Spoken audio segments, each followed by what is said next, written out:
The boardroom on the 47th floor was wrapped in glass and morning light, the Manhattan skyline stretching endlessly behind it, like a promise made only to the powerful. Caleb Whitmore stood at the head of the table, adjusting the cuff of his tailored suit with the casual confidence of a man who believed the room belonged to him. Around the polished walnut table sat venture capital partners, private equity analysts, and senior advisors. People who decided with a nod or a raised eyebrow who would rise and who would disappear. Behind them, near the wall, sat Hannah Whitmore. She wasn't seated at the table. No nameplate, no tablet, no microphone, just a slim chair against the glass, hands folded neatly in her lap, posture calm, eyes observant. To most people in the room, she barely existed. Caleb cleared his throat and smiled, the kind of smile that had closed deals for years. "Before we begin," he said smoothly, "I want to thank everyone for making time today. What we're doing here will define the next phase of this company, and frankly, my legacy." A few polite chuckles followed. He gestured vaguely toward Hannah without turning his head. "And of course, my wife insisted on sitting in today. She likes to see how these things work." The words landed softly, but the message was sharp. Several investors glanced toward Hannah with mild curiosity, then quickly looked away. Someone mistook her for an assistant. Someone else assumed she was just another silent spouse, brought along out of boredom. Hannah felt the familiar tightening in her chest. Not shock, not anger, just the quiet, practiced ache of being erased in public. Caleb continued, pacing slowly. "Let's be clear, this company exists because of vision, execution, risk, and that burden," he said, tapping his chest lightly, "has always been mine." Across the table, Vanessa Cole, sleek, composed, and watching Caleb like a proud trophy, smiled faintly. Her gaze flicked toward Hannah for just a second, a look that carried something close to pity, or maybe triumph. Hannah stared past them all, out at the city below. She remembered another version of this room years ago, when she'd been the one standing, presenting projections, defending strategies, arguing valuation points until midnight. She remembered the night she'd stepped back, not because she was weak, but because she believed in something called partnership. Caleb's voice rose with confidence. "Today, we're finalizing investor alignment. After this meeting, there will be no more delays, no more obstacles. We move forward." One of the senior partners adjusted his glasses. "Before we proceed," he said calmly, "we'd like to clarify governance." Caleb nodded, unfazed. "Of course, I'm the CEO. Final call stays with me." There was a pause, not awkward, not tense, just deliberate. Another investor leaned forward. "That's not what our documents indicate." Caleb's smile faltered for half a second, so brief most people missed it. Hannah didn't. She exhaled slowly, her reflection faintly visible in the glass beside her. For the first time that morning, her fingers relaxed, because she knew something no one else in that room was ready to hear. And in a matter of minutes, the man who had just called her nobody was going to learn exactly who had been sitting behind him all along. Years earlier, Hannah Whitmore had believed marriage was a shared structure, not a transfer of power. When she married Caleb, he was ambitious but unpolished, full of ideas and restless energy. She was the one with experience, years in private equity, long nights building financial models on a MacBook while drinking cold coffee and correcting assumptions he hadn't thought through yet. Back then, he listened. The shift didn't happen all at once. It came quietly, disguised as practicality. Just temporarily, Caleb had said the night he asked her to step away from her role.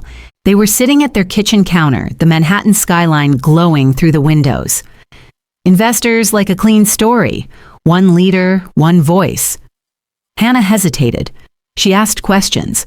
What about her shares? Her voting rights? Her seat at the table? Caleb smiled, warm and reassuring. "You'll always be part of this. This is our future." So she signed. At first, nothing changed. Then meetings stopped, including her. Emails came later, filtered, summarized. Decisions were already made by the time she heard about them. When she raised concerns, Caleb brushed them aside with a laugh. "You worry too much. Trust me." Trust became the word that trapped her. Over time, the company grew, and Hannah shrank inside the marriage. Not because she was incapable, but because every attempt to reclaim space was met with subtle resistance. A joke in front of friends, a sigh when she challenged him, a reminder that he was under pressure and she should be supportive. By the time Vanessa appeared, Hannah had already been erased. Vanessa didn't know the early years. She didn't see the nights Hannah slept on the couch with spreadsheets open, or the weekends sacrificed to fix mistakes before investors noticed. She only saw the finished version of Caleb, the confident CEO, the man who spoke in headlines and expected admiration. And Caleb let her. Hannah noticed the changes before the affair became obvious. The locked phone, the new cologne, the way he stopped asking her opinion altogether. What hurt most wasn't the betrayal. It was the certainty that he no longer saw her as relevant. Still, Hannah stayed quiet. Not because she was afraid, but because she was watching. Every document Caleb overlooked, every clause he assumed was harmless, every structure he believed favored him. Hannah memorized them all, filing away truths the way she always had, patiently, methodically. By the time Caleb began planning a future without her, he had already built it on foundations she controlled. He just didn't know it yet. The first time Hannah truly understood how little space she occupied in her own marriage happened in an elevator. It was late afternoon at the office tower on Park Avenue, the kind of hour when the building quieted, when assistants packed up and executives loosened their ties. Hannah had stopped by to drop off paperwork Caleb claimed he needed urgently. She didn't announce herself. She rarely did anymore. The elevator doors slid open on the 32nd floor. Caleb and Vanessa were already inside. They didn't see Hannah at first. She stood just outside the doors, half hidden by the reflective steel wall, frozen by the sound of her own name drifting casually into the air. "She still thinks she's relevant," Vanessa said, her voice smooth, amused. "It's almost sad." Caleb laughed. Not nervously, not uncomfortably. It was an easy, dismissive laugh. "Hannah likes the idea of being involved. I let her feel useful. It keeps things calm at home." Vanessa tilted her head. "And when you're done?" He shrugged. "She won't fight. She never does." The doors began to close. Hannah stepped back just in time, her reflection splitting across the mirrored panels as the elevator descended without her. She stood there long after the digital numbers blinked away, her heart steady, her face perfectly still. There was no dramatic rush of tears, no shaking hands, just a slow, sinking clarity. This wasn't neglect, it was strategy. From that moment on, Hannah understood the rules had changed. She was no longer a partner being taken for granted. She was an obstacle being managed. Every kindness from Caleb now came with an agenda. Every smile concealed calculation. At home that night, he barely looked at her. He spoke about the company as if it were something she'd never touched, never built. Vanessa's name slipped into conversations more often, disguised as work, as communications, as necessary. Hannah nodded. She listened. She remembered. Later, alone in the bedroom, she sat on the edge of the bed and stared at the city lights through the glass. Somewhere below, lives moved forward without ceremony. She realized something then that hardened quietly in her chest. They believed she was weak because she was silent. They believed silence meant surrender. What they didn't understand was that Hannah had stopped speaking because she no longer needed permission. Every humiliation after that, the missed invitations, the condescending introductions, the deliberate exclusions, only sharpened her focus. Caleb and Vanessa were busy celebrating a victory they hadn't secured, and Hannah was already preparing for the moment they would realize how wrong they were.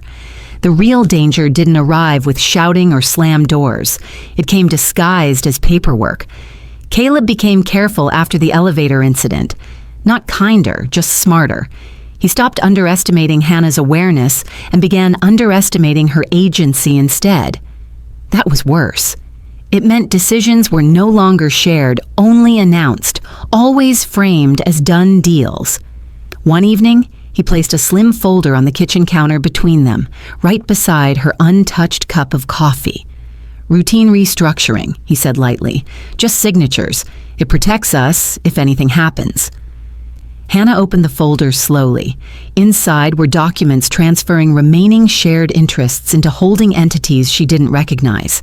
The language was dense, intentionally so. Cross-reference clauses, contingency conditions, the kind of legal maze designed to exhaust anyone who skimmed instead of studied. She didn't skim. She read every line. Caleb watched her with practiced patience, tapping his phone, already confident. "My attorneys handle this stuff all the time," he added. "It's standard. Standard for people planning exits."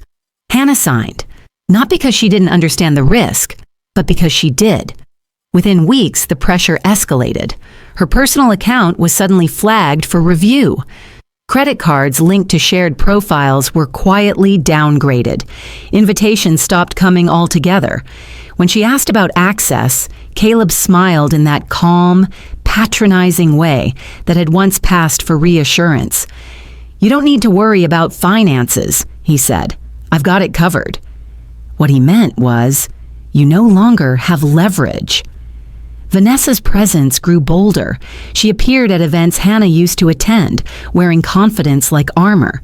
She spoke about future plans openly, never acknowledging Hannah directly, as if ignoring her would make her disappear faster. And the worst part wasn't the betrayal. It was the isolation. Friends grew distant, not out of cruelty, but confusion. Caleb's version of the story traveled faster than the truth. Hannah became private, unwell, taking time away. It was remarkable how easily a woman could be erased if enough people agreed not to ask questions. Some nights, Hannah sat alone in the apartment, the city humming below, and wondered how close she was to losing everything she had helped build. The risk was real. One misstep and Caleb could have succeeded in leaving her with nothing but silence. But what Caleb never realized was this. Every move he made to corner her also revealed his strategy. And Hannah had stopped playing defense. She was mapping exits not for herself, but for him. The email arrived just after midnight. Hannah was sitting at the dining table, the apartment dark except for the city glow bleeding in through the windows. Her laptop was open but untouched, a cold cup of tea beside it. When her phone buzzed, she expected nothing more than another automated alert. Instead, the subject line tightened her chest. Account access temporarily restricted. She read it once, then again. The message was polite, almost apologetic. A routine compliance review. Access would be restored once verification was complete. No timeline, no phone number that led to a real person, just instructions to wait. Hannah logged into her banking app. The balance was still there, but every function was grayed out. Transfers disabled, cards suspended. Even the account she used for small, everyday expenses was locked. She sat back slowly, the weight of it settling in. This wasn't a mistake. Caleb had finally pulled the trigger. For the first time in years, Hannah felt something close to panic. Not loud or dramatic, quiet, controlled, but sharp. She calculated immediately.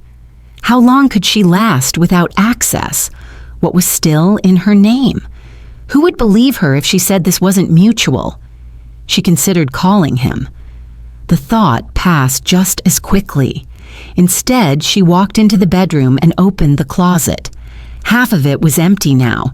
Caleb had been moving things to storage, he'd said, preparing for renovations. She understood the truth too late. Hannah sat on the edge of the bed and pressed her palms into the mattress, grounding herself. This was the moment he'd planned for, the point where fear would force her to negotiate, to beg, to accept whatever terms he offered just to feel safe again. A single tear slipped down her cheek, surprising her. Not because she missed him, but because she finally understood how close she'd come to losing everything by trusting the wrong version of love.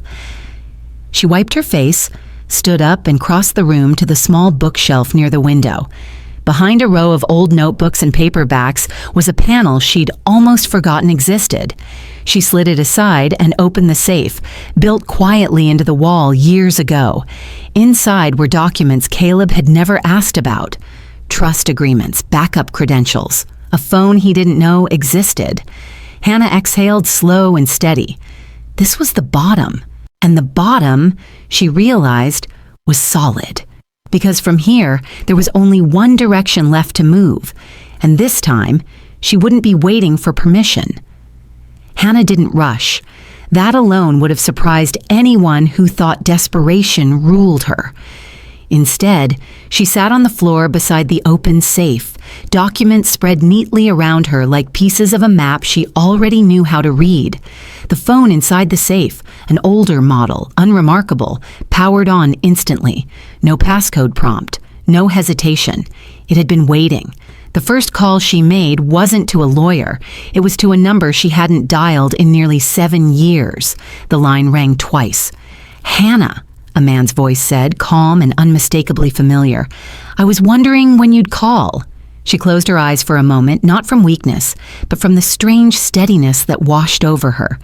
"I need confirmation," she said. "Not comfort, not opinions." A brief pause.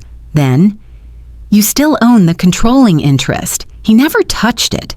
Not legally." The words landed with quiet force. Hannah felt her spine straighten. The trusts. Intact, layered exactly as you designed them. He assumed they were symbolic. A faint smile touched her lips for the first time in weeks. Caleb had believed complexity meant decoration. He'd skimmed where Hannah had engineered. He'd trusted his attorneys without realizing they'd never seen the full structure, because it hadn't been his to disclose. "What about timing?" she asked. "That depends," the man replied. "Are you ready to stop surviving and start ending this?" Hannah looked down at the documents again, at the clauses she'd written herself years ago when she'd insisted on contingencies no one else thought necessary, when she'd been told she was overly cautious, emotional, difficult. She'd been precise. "Yes," she said, "but not publicly, not yet." There was approval in his silence. "Then we move quietly. You stay invisible. Let him keep thinking he's winning." After the call ended, Hannah stood and walked to the window. The city stretched out beneath her, restless and indifferent. Somewhere in it, Caleb was likely celebrating, convinced he'd finally cornered her, convinced her silence meant surrender. She almost laughed. The truth was, everything he'd done to strip her down had also stripped away his camouflage. Every asset move, every rushed decision, every arrogant assumption. He was exposed now. He just didn't know it. Hannah closed the safe, slid the panel back into place, and picked up her restricted phone. She placed it face down on the table. Let him think she was trapped. Because the most dangerous part of this wasn't that Hannah had power. It was that she was done asking to be seen. The Plaza Hotel glowed that night like a monument to excess and certainty. Chandeliers spilled warm light across marble floors, and the low hum of moneyed conversation filled the air. The gala was invitation only, the kind of event where reputations were reinforced and alliances quietly decided between sips of champagne. Caleb Whitmore arrived exactly on time. He stepped out of the car first, confident, composed, every inch the man who believed he'd already won. Vanessa Cole followed, her hand slipping naturally into the crook of his arm. She wore a fitted black gown that caught the light with every step, her smile practiced and bright. To anyone watching, they looked inevitable.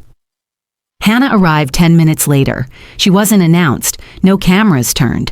She entered alone, wearing a simple dress that didn't demand attention. That was intentional. She didn't want the room yet. She wanted the truth of it. From across the ballroom, she saw them immediately. Caleb laughed too loudly, leaning close to Vanessa as he greeted investors. Vanessa's hand rested on his chest, possessive, unchallenged. When someone asked where his wife was, Caleb didn't hesitate. "We've grown apart," he said smoothly. "Some things just end." Vanessa smiled as if the words belonged to her. Hannah stood still, the sound around her fading into a dull roar. It wasn't the public claim that hurt. It was how easy it was for him, how quickly he rewrote the story. Years of shared work reduced to a casual dismissal between clinks of glasses. She watched Vanessa guide Caleb toward a familiar group, people Hannah had once hosted, once strategized with. Now they nodded politely, their curiosity sharpened by her absence. Then Vanessa did something deliberate. She turned, met Hannah's eyes across the room, and lifted her glass slightly. A silent acknowledgement, a challenge, as if to say, "You're already gone." Hannah didn't respond. She walked to the edge of the ballroom, stopping near a tall window overlooking Central Park. Her reflection stared back at her, calm, unreadable. Inside, something settled. Not rage, not despair. Resolve. This was the moment Caleb believed sealed his future. The night he paraded victory before the world. He had no idea that several of the people congratulating him were already scheduled to meet someone else the following morning, someone he hadn't accounted for. Hannah took a slow breath and checked the time.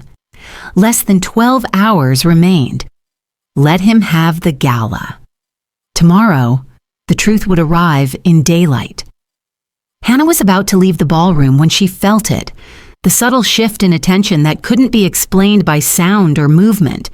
It was the sensation of being recognized, not as a face in the crowd, but as a presence. She turned. Near the bar, slightly removed from the main circle around Caleb, stood a man she hadn't seen in years. Julian Cross looked almost exactly the same and entirely different at once. The same calm posture, the same steady gaze, but now wrapped in the quiet authority of someone who no longer needed to announce himself. Their eyes met. For a brief moment, the noise of the gala disappeared.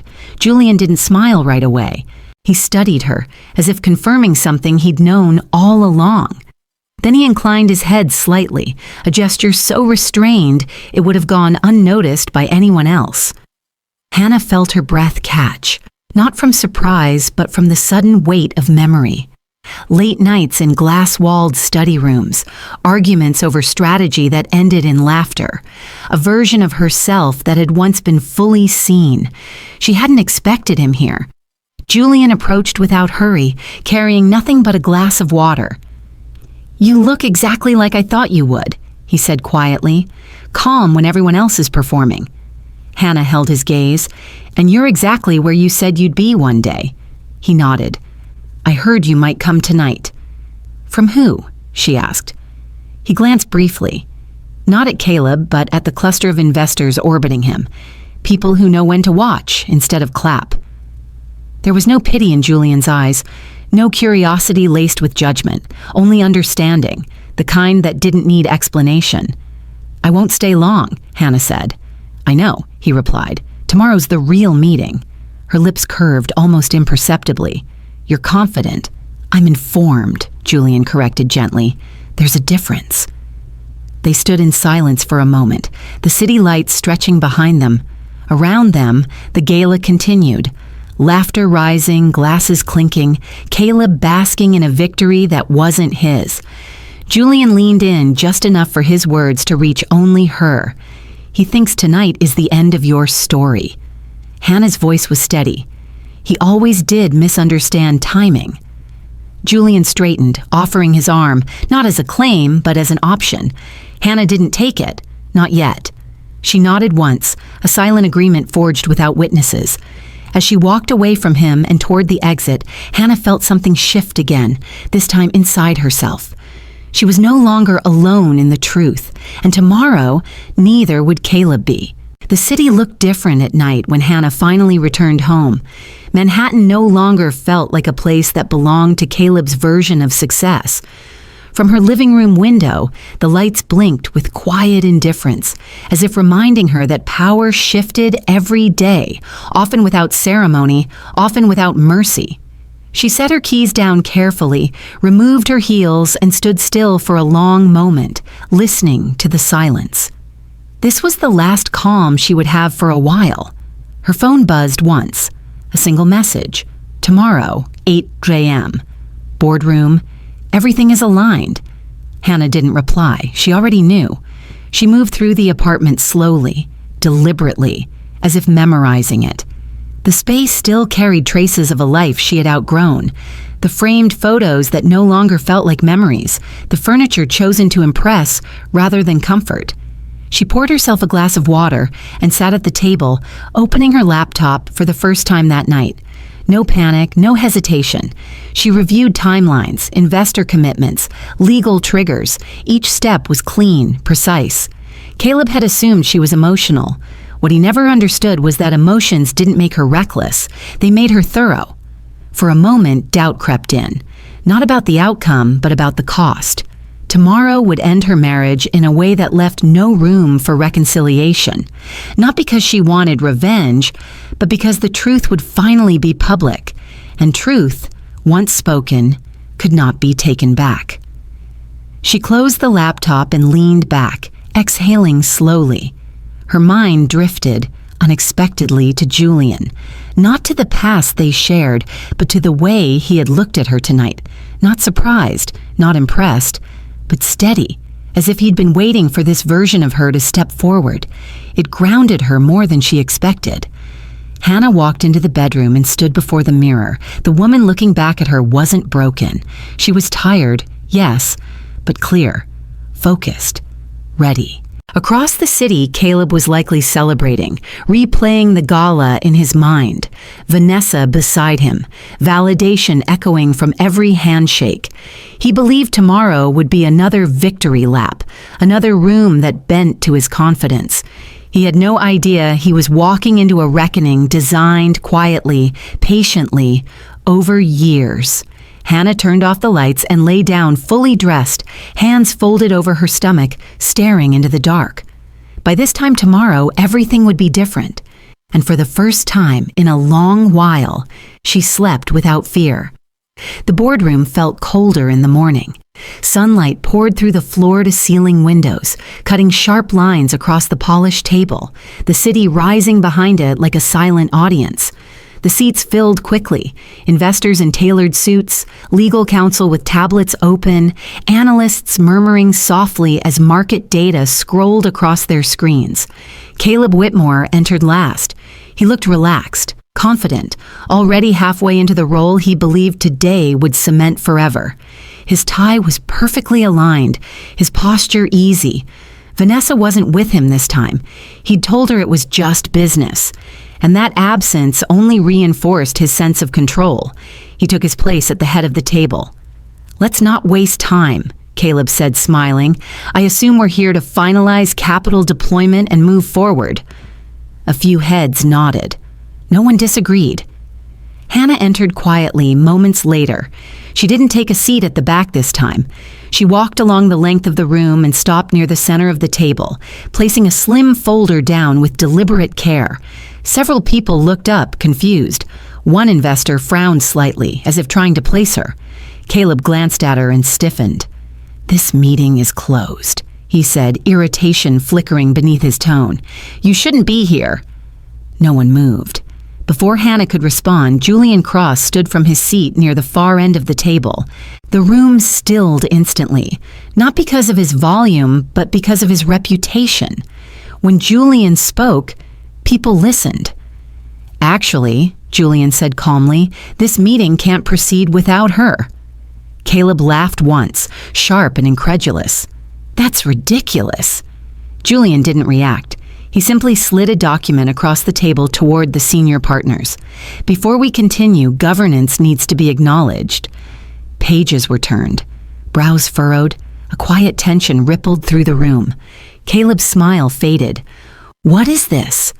Another investor cleared his throat. "It appears we've been operating under an incorrect assumption." Caleb straightened. I'm the CEO. Yes, Julian replied evenly, but you are not the controlling authority.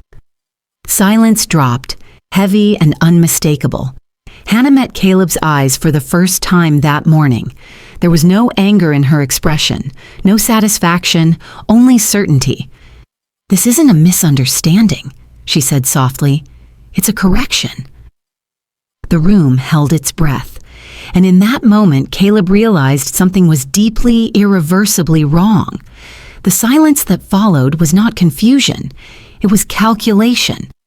One by one, the investors leaned back in their chairs, no longer looking at Caleb, but at the documents spread before them. Pages shifted, fingers traced paragraphs. A legal advisor whispered something urgently into a partner's ear. The mood in the room changed, subtle but unmistakable, like weather turning before a storm. Caleb felt it before he understood it. This is absurd, he said, his voice sharper now. I've run this company for years. Every decision, every risk. This is my operation. Julian remained standing, hands relaxed at his sides. You've been the operator, he said evenly, not the owner. Hannah watched Caleb closely. For the first time, she saw something fracture behind his eyes. Not panic yet, disbelief. The kind that comes when a story you've told yourself for too long suddenly collapses under facts. An older investor cleared his throat. According to these filings, voting control sits with Whitmore Holdings Trust. Caleb nodded quickly. Yes, that's a family structure. It's symbolic. No, another voice cut in. Eleanor Price, seated near the window, finally spoke. It's executable. Caleb turned toward her, startled. Eleanor, you know me. I know the documents, she replied calmly, and I know who designed them. Her gaze shifted, not to Julian, but to Hannah. Caleb followed it slowly. Hannah stepped forward just enough to claim the room without raising her voice. The trust was designed to protect the company from unilateral decisions, she said, including mine. A murmur rippled through the table. That's impossible, Caleb snapped. You wouldn't... I did, Hannah interrupted, not loudly but firmly, years ago when we were building this together. Julian slid another page forward. Majority interest, final approval rights. Trigger clauses activated upon attempted asset diversion.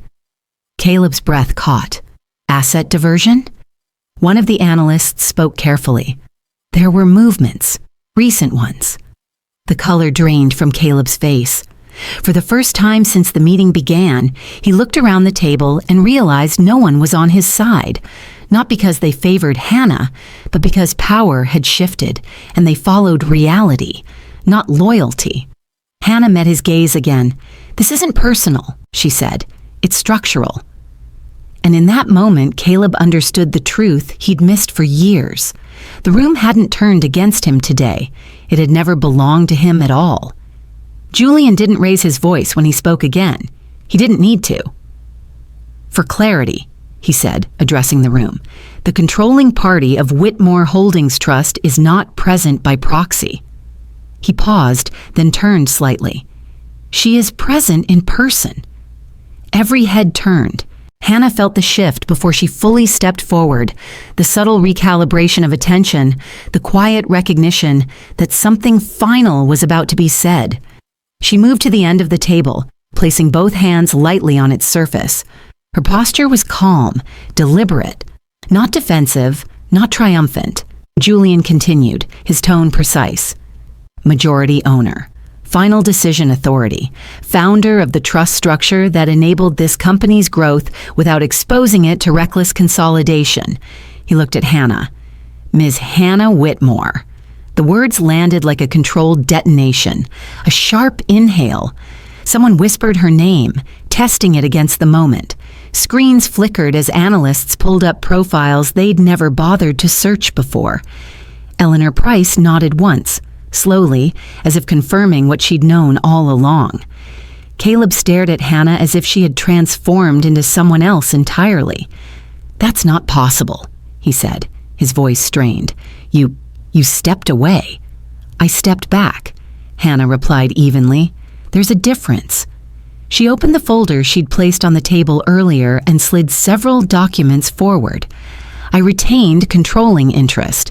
I designed the governance. I approved every capital shift until recently.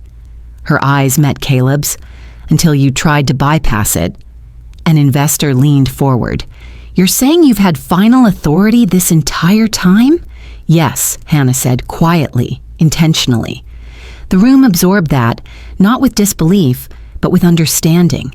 Suddenly, her absence made sense. Her silence had weight, strategy. Caleb shook his head, a hollow laugh escaping him. You let me believe... I let you act, Hannah corrected gently. You showed everyone who you were when you thought no one was watching. Julian stepped back, ceding the floor fully to her. Hannah straightened. This meeting will continue, she said, her voice steady, but not under false assumptions. She looked around the table, meeting each gaze in turn. If you're here for stability, transparency, and long-term value, you'll find it. Then she looked back at Caleb. If you're here for control, she added softly, that conversation is over. No one interrupted, because in that moment, the room didn't just recognize her authority, it accepted it. The documents didn't argue. They simply existed. That was what unsettled the room the most. No dramatic accusation followed, no raised voices, just page after page of clean, precise evidence laid bare under the morning light. Timelines, signatures, authority flows. Each document told the same story from a different angle, and together they formed something undeniable. Caleb reached for the nearest page, his hands no longer steady. These clauses, he said, scanning frantically, they're defensive. They were never meant to be used like this. They were meant to be used exactly like this, Hannah replied calmly, just not by you. One of the legal advisors spoke up, careful but firm. The trigger conditions were activated the moment unauthorized transfers were attempted. That shifted operational review automatically. Caleb looked up sharply. That was internal restructuring. It was unilateral, Eleanor Price said, and that distinction matters. A murmur rippled through the room again, heavier this time. The truth wasn't just surfacing, it was aligning. Every explanation Caleb offered collapsed under the weight of documented intent. Every assumption he'd relied on was exposed as arrogance. Hannah watched him quietly. This was the part she'd prepared for the least, not because it surprised her, but because she had once loved the man unraveling in front of her. She felt no pleasure in his confusion, only a distant, sober clarity. You hid this from me, Caleb said, his voice dropping. All this time. I protected the company, Hannah replied, and myself. Julian stepped forward again. There's more, he said, sliding one final document across the table. Contingency governance, in the event of leadership breach. An investor scanned the page and exhaled slowly. This removes executive authority. Caleb's head snapped up. You can't be serious. Hannah met his gaze. I am. The room was completely still now. No phones, no whispers, just the sound of breath and the distant hum of the city beyond the glass. This isn't punishment, Hannah continued, her voice steady. It's correction. The company will survive because it was built to outlast any one person, including me. Caleb sank back into his chair. For the first time, he wasn't the one shaping the narrative.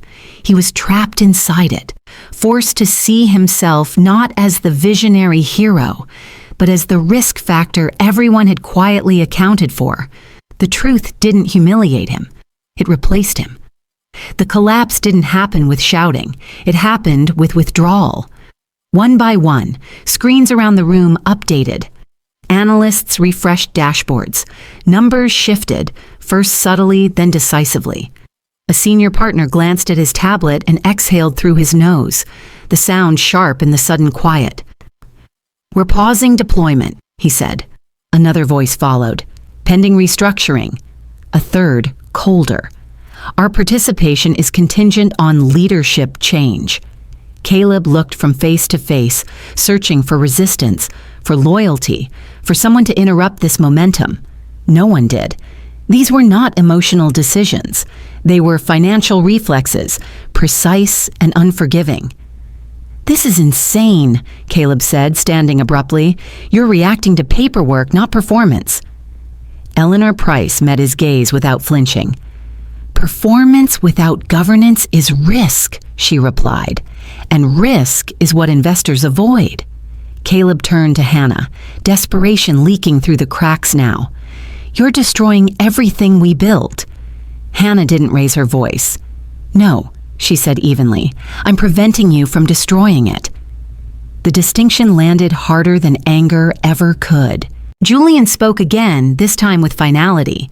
"Effective immediately. Executive authority is suspended pending formal transition.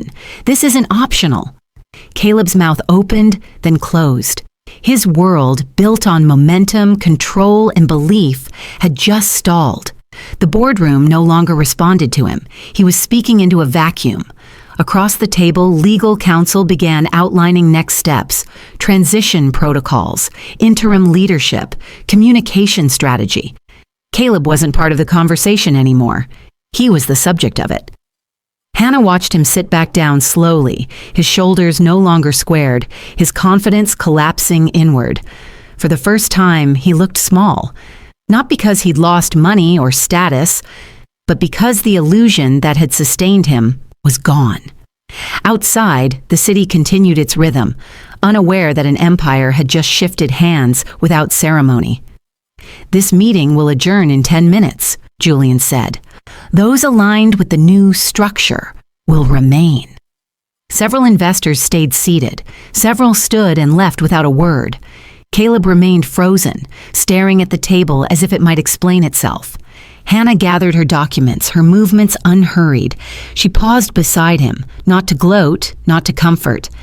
"This didn't happen overnight," she said quietly. "It happened because you stopped listening." Then she walked away. Behind her, the door closed softly, and with it, the last trace of the power Caleb Whitmore thought he owned disappeared for good. The consequences moved faster than the rumors.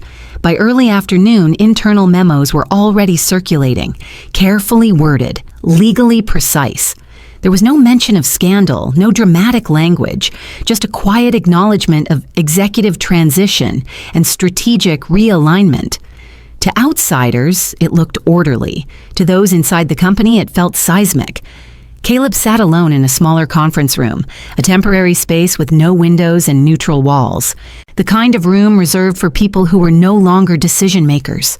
His phone buzzed nonstop, but none of the calls were from allies. They were from attorneys, from advisors trying to salvage fragments of relevance, from contacts who suddenly spoke in cautious tones. Vanessa's message came last. "What's going on? People are saying you're out." He stared at the screen longer than he should have. Then he typed a single sentence. "We'll talk later." He never pressed send. Upstairs, Hannah met briefly with Eleanor Price and two senior partners. The conversation was efficient, grounded, focused on continuity. There was no celebration, no indulgence in victory, just responsibility transferring where it had always belonged. "We'll support the announcement," Eleanor said. "But only if you lead." Hannah nodded. "I will," quietly. When she stepped back into the corridor, she felt the weight of the moment settle, not as triumph, but as release. The damage Caleb had caused would take time to undo, but the bleeding had stopped. That mattered more than headlines. By evening, the fallout widened. Vanessa was escorted out of the building under the pretense of pending review, her access revoked. Her role dissolved as quickly as it had been elevated. The industry was small. Word traveled. By nightfall, calls she once returned instantly went unanswered. Caleb learned that the hard way. A former partner declined dinner. An investor canceled a meeting. The social circles that had once embraced him now treated him like a liability, cordial, distant, done. For the first time, he understood what Hannah had endured for years, the quiet removal, the polite erasure. He went home to an apartment that felt unfamiliar, stripped of warmth and meaning. The silence pressed in on him, heavier than any argument they'd ever had.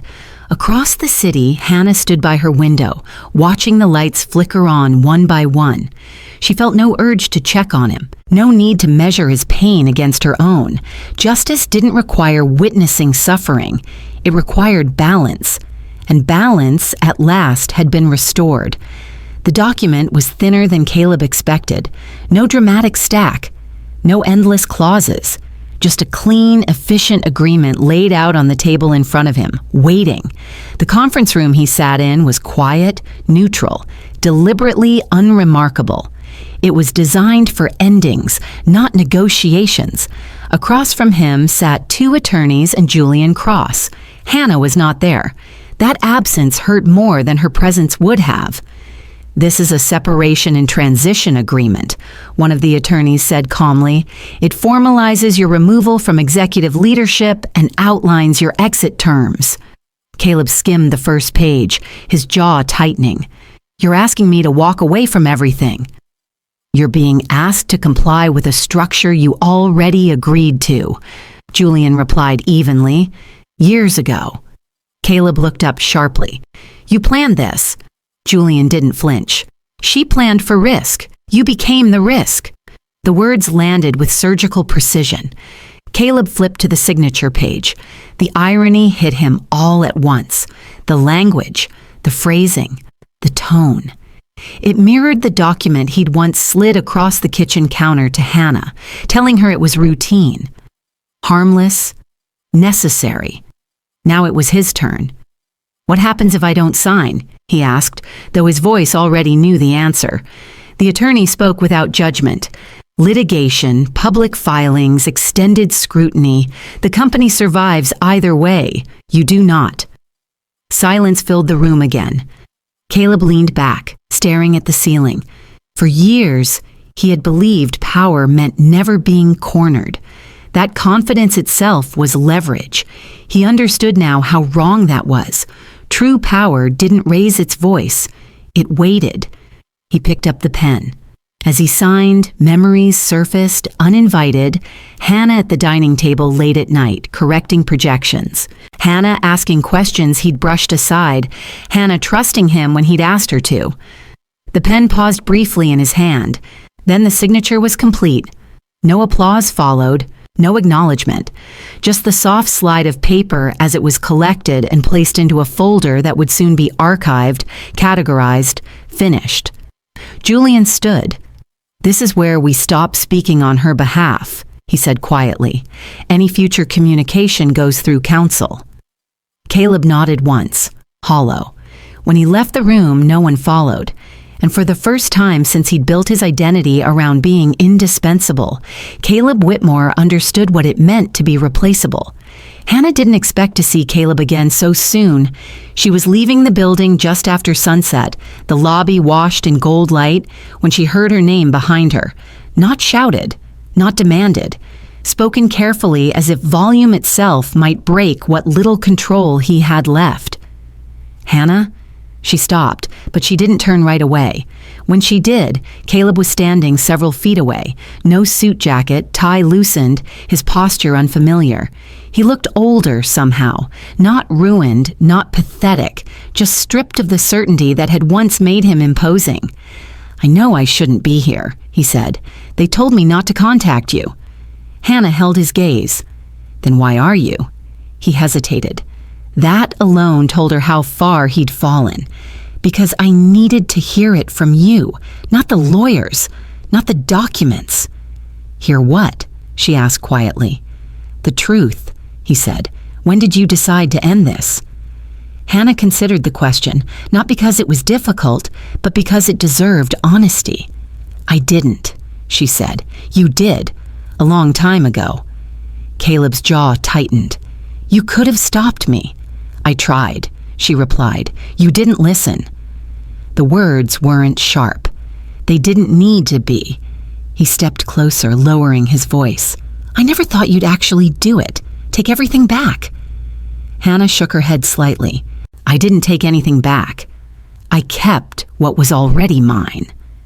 Silence stretched between them, thick with things that could no longer be fixed.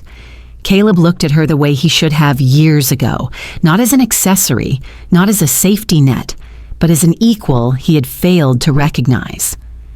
"I loved you," he said, almost to himself. Hannah didn't doubt that he believed it. "You loved the version of me that made your life easier." That landed. He flinched. "I'm not here to punish you," she continued, "and I'm not here to save you." "What happens now?" he asked. "That depends on you," Hannah said. "I'm done deciding things for you." She turned toward the exit. "Hannah," Caleb said again, quieter this time. "I'm sorry." She paused, her hand on the door. For a moment, she allowed herself to feel it, not forgiveness, not bitterness, just the weight of an ending fully earned. "I know," she said. Then she walked out, leaving him alone with the one thing he could no longer escape: the truth. The air outside felt different. Hannah stepped onto the sidewalk and paused, letting the evening settle around her. Traffic moved steadily, horns distant, the city continuing exactly as it always had, indifferent, relentless, alive. For the first time in years, she felt herself fully inside her own body again. She walked without checking her phone. That alone felt like freedom. A few blocks away, she stopped at a small cafe still open late, ordered tea she didn't rush to drink, and sat by the window. Reflections passed over the glass. Strangers, couples, people mid-conversation, each absorbed in lives that had nothing to do with power struggles or boardrooms. It reminded her that the world was bigger than the damage one man could cause. For a moment, emotion crept up unexpectedly. Not anger, grief. Grief for the woman she had been when she believed love meant shrinking. Grief for the years spent negotiating her own worth quietly, hoping patience would be enough. The feeling swelled, pressed against her chest, and then, finally, broke. Tears came, soft and unashamed. No one noticed. No one needed to. She didn't wipe them away right away. She let them fall, each one carrying something old with it. Doubt, restraint, self-blame. When the wave passed, it left behind a clarity she hadn't known she was missing. She wasn't empty anymore. She was finished carrying what didn't belong to her. Later, back home, Hannah changed into comfortable clothes and stood barefoot in the living room. The space felt quieter now, not hollow but open, like a room waiting to be rearranged. She picked up a framed photo from the shelf, one of the few she hadn't already removed, and turned it face down in a drawer, not out of bitterness, out of completion. Her phone buzzed once. A message from Julian, "You okay?" She smiled faintly and typed back, "Yes," for the first time in a long while. She set the phone aside and walked to the window again. The city lights stretched out before her, endless and unpromising, and somehow full of possibility. This was the catharsis she hadn't anticipated. Not victory, not revenge, but peace earned honestly without needing permission. And standing there, breathing in the quiet of her own life, Hannah realized something simple and profound. She hadn't just survived the storm, she had finally stepped out of its shadow. 6 months later, the headlines had faded. The market had adjusted. The company stabilized under new leadership, quieter and stronger, exactly as Hannah had intended. She rarely appeared in public statements, preferring to let results speak. Investors respected that. Employees felt it. The culture shifted, not dramatic, but humane. Hannah's life changed in ways no spreadsheet could measure. She moved out of the apartment that had once felt like a shared achievement and later like a cage.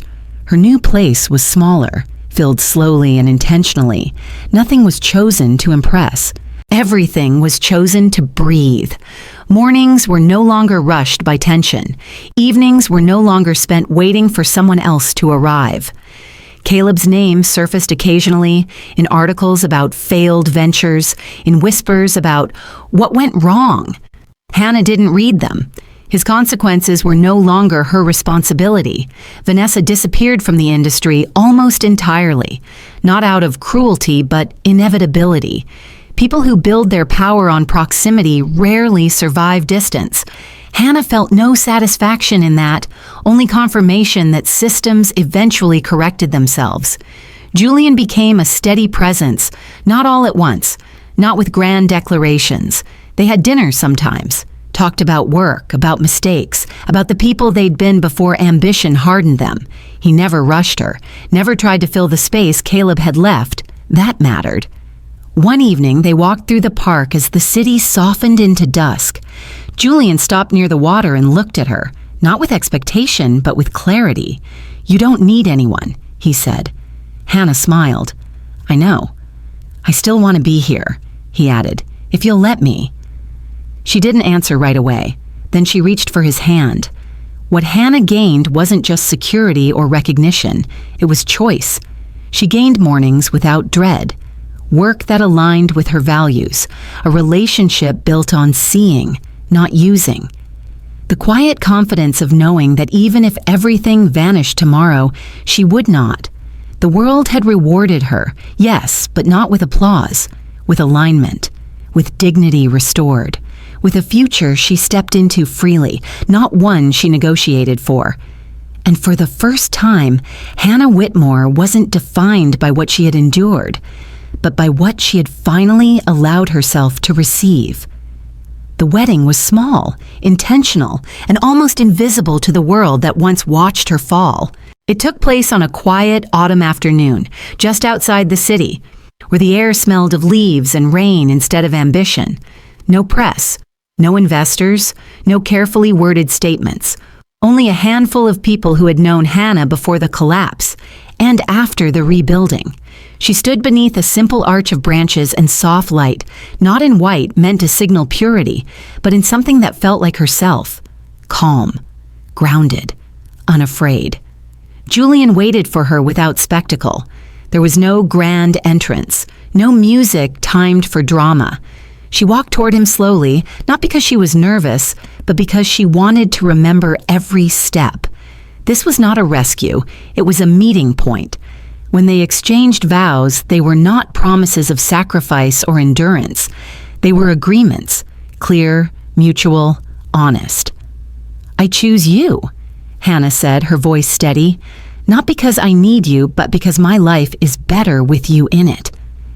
Julian smiled, not triumphant, not emotional, just present. "And I choose you," he replied, "exactly as you are." No one cried loudly. No one clapped too long. The moment didn't ask for witnesses beyond those who mattered. Later, as evening settled in, Hannah stood a little apart from the others, watching the sky darken. Julian joined her, offering his hand without taking it. "You okay?" he asked. She nodded. More than okay. She thought briefly of the woman she had been years ago, quiet, shrinking, waiting to be acknowledged. She thought of the storm that had stripped her down to truth, and she felt no bitterness, only gratitude. Caleb was a closed chapter now, not erased but finished. His absence no longer shaped her days. His choices no longer echoed in her body. Justice hadn't been loud, but it had been complete. Hannah looked at Julian, then back at the people laughing softly nearby. This life, unremarkable to outsiders, was the reward. Not wealth, not victory, but agency. Love chosen freely, peace that didn't require permission. As the last light faded, Hannah reached for Julian's hand. This time she didn't hesitate. She wasn't stepping into a future built on endurance. She was walking into one built on truth. So, the story has come to an end, and if you're still here with us right now, truly still here, then something in this journey must have touched you in a quiet, personal way. Stories like Hannah's don't move us because of power or wealth. They move us because, at some point, many of us have felt unseen, underestimated, or slowly erased while trying to love, to endure, to be understanding. What this story reminds us is something the Stoics understood centuries ago. Marcus Aurelius once wrote, "You have power over your mind, not outside events. Realize this, and you will find strength." Hannah didn't heal by shouting or seeking revenge. She healed by reclaiming her inner authority, by choosing clarity over chaos, truth over fear. Life doesn't always reward us immediately for doing the right thing. Sometimes it tests how long we can stand quietly in our integrity. As Epictetus said, first say to yourself what you would be, and then do what you have to do. Healing begins the moment we stop waiting for permission to become who we already are. If this story resonated with you, if it stirred something honest in your heart, please like this video, share it with someone who may need it, and subscribe to our channel. Your support helps us continue telling stories that heal, not just entertain. Thank you for being here. Truly.